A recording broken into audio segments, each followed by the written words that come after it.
My Tesla has been recalled.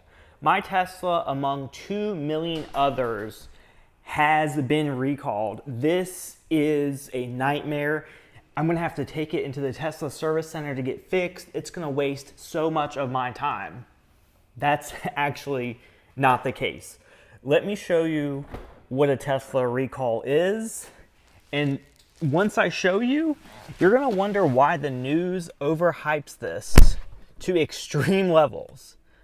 So a Tesla recall is a software update. That's all it is. Now, this particular update isn't related to the Tesla recall that you're seeing on the news. I will explain that in just a second. But yeah, once Tesla issues this recall, you download a software update and you're done. What the recall is in regards to is because the US government, for whatever reason, doesn't think Tesla is safe enough in regards to their autopilot warnings and making sure the driver is fully attentive. So I have full self-driving beta, which the recall isn't related to that, it's related to auto steer. But basically Tesla is copying the safety features from full self-driving to autopilot to make the government happy. So what this recall is going to do, if you read this, it says if autopilot disables 5 times due to improper use, FSD beta will no longer operate. This vehicle has not had any such events. So I drive perfectly safe. But to be disabled 5 times, say you're driving on autopilot or FSD beta. If you don't have your hand on the wheel when it tells you to, if you're ignoring the prompts telling you to pay attention, you'll get a strike. Also, Tesla has an interior camera. If it sees you on your phone, you will get a strike or an alert within a few seconds. It does not play around. You cannot text on your phone. But currently, all of these safety features have mostly been on FSD beta because FSD beta is intense. It's making turns. It's doing a lot of stuff that's still very much beta, and you really do need to take over a lot, in my opinion. Tesla is copying that to auto steer.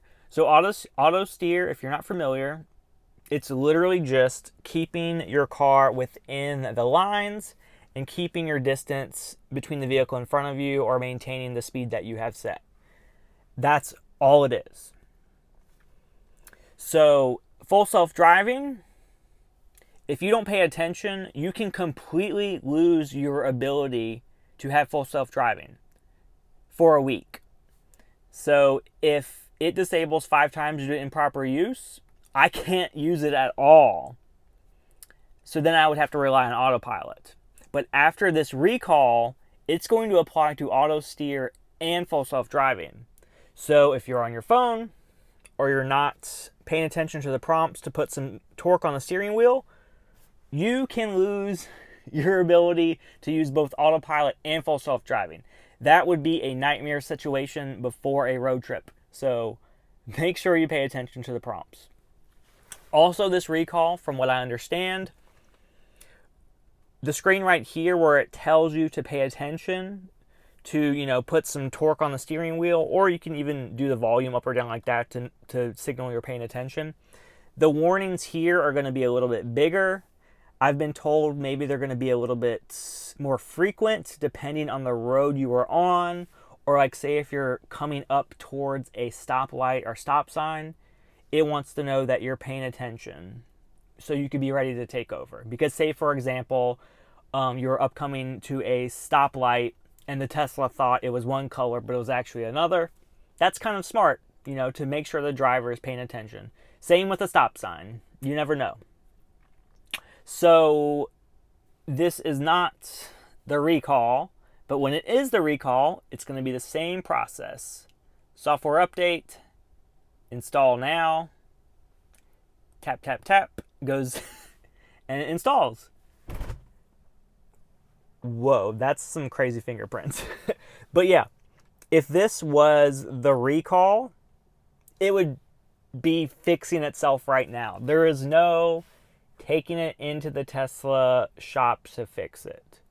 You know, your mom and dad and grandma and people not familiar with Tesla, when they hear recall, all they think is, I have to schedule a appointment with the dealership and it's going to waste my entire day. I may be without my car for a while. There's probably going to be headaches with them trying to order parts. Blah, blah, blah, blah, blah, blah, blah, blah, blah. This is one of many Tesla recalls, and it's always a software update. And every single time, the news loves to throw it way, way, way exaggerated. You'll see, articles after XXX amount of autopilot deaths, Tesla forced to issue a recall. And it's just crazy because the sad part about it, with all of these safety features, telling people to pay attention, there's always going to be people that purposely misuse the software. So, you've seen videos of people, sitting here while their Tesla drives itself. Or they sit there while their Tesla drives itself. Or they pretend to be asleep. They are purposely ignoring Tesla's prompts. Anytime you see something on the news about a Tesla running into a cop car when it's on autopilot, where was the driver? I'm right here. Regardless of what this Tesla's doing, it is driving itself. My hand is right here. My foot is right here, ready to slam on the brake. I'm ready to take over. Anytime you see a news article regarding Tesla getting into an accident on autopilot or full self-driving, it is the driver's fault. And I will literally support Tesla until my very dying wish.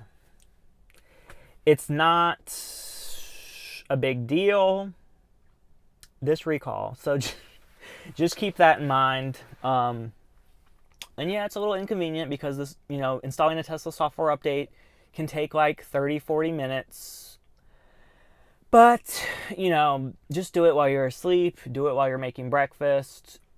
Don't do it, if you need to go to work, or if you plan on giving birth within the next 30 to 40 minutes. It probably wouldn't be a good idea to, install a software update because, I can't put my vehicle in drive or drive it or anything like that.